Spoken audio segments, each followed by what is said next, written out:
Let me move us on for a second because you brought up something around kind of the nature of work, and I wanted Tiffany to chime in on how we've looked at that and some questions we have for you on that. Yeah, so we touched briefly on staff shortages and where that's a really big impact for hospitals right now and has been honestly for a long time since I've been a nurse. And historically we've had shifts for nurses, pretty standards, 8s, 12s, 10s, and to cover most of the hospital 24/7. And we'd see travelers and some outside nurses. And with virtual nursing, we do have the opportunity to give different types of staff the nurses a different type of kind of employment option, but we also can have the opportunity to have more hybrid approaches.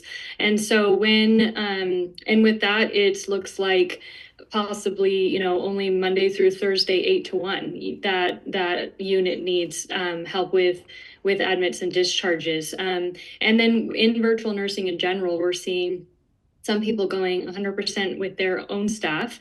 And we're also seeing people having external staff where they're not able to manage the program themselves or hire their own nurses.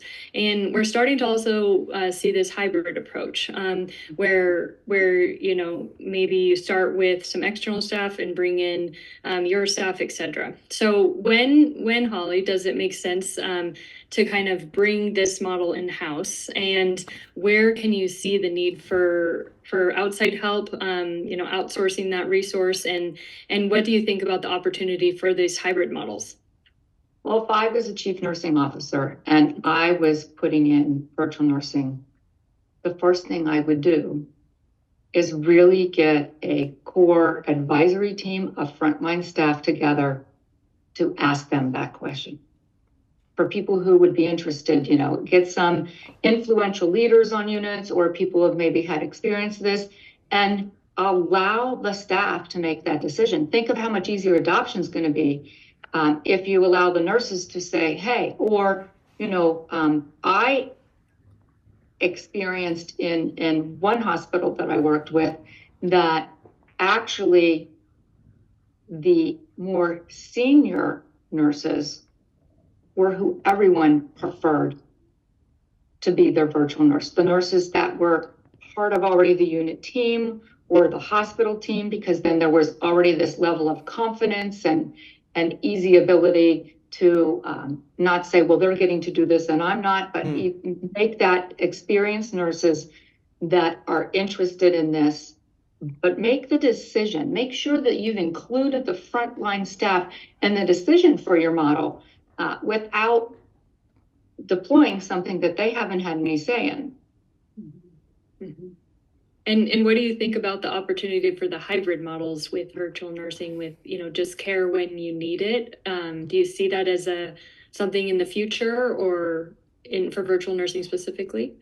Well, I think let's use an emergency department as a great example. The flow, it has historical patterns of the busiest times a day.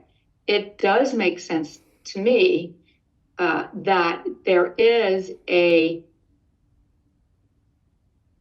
version of hybrid nursing in which maybe there's core staff, but then you add to that incrementally and staff that based on where your volume of workload and activity are, because it is going to be different in a surgical unit than it is going to be in an ICU or on a medicine unit. And so it doesn't have to be a cookie cutter model. In fact, it shouldn't be a cookie cutter model, but allow that hybrid option to use the workflow on the unit to determine when the hybrid nurse is in the virtual nursing. Don't let the product or the terminology influence how you build the hybrid model. Use the population of the unit that you're trying to use virtual nursing with, help inform you and discern what that hybrid model looks like. And to me, it could probably end up being the most successful one. I think some great insights, Holly. I have on different parts of where care redesign has happened in hospitals. We have the great debates between open and closed ICUs. We have the rise of the hospitalist as an area. Those are examples of kind of large scale care transformations.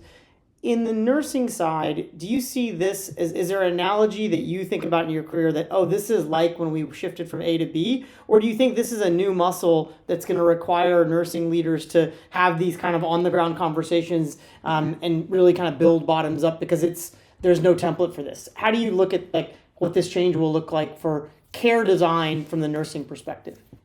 Well, I'm going to look back a very long time ago, maybe when we moved from 8 hour as a very traditional shift to a 12-hour traditional shift. And now we're really looking at flexible scheduling, which has really just changed the industry in being able to figure out how to do that, because no one's really figured it out, or we would be not having turnover anywhere. So to me, that's an example of things are changing so fast that sometimes we can't implement a solution quick enough to really see the impact in time.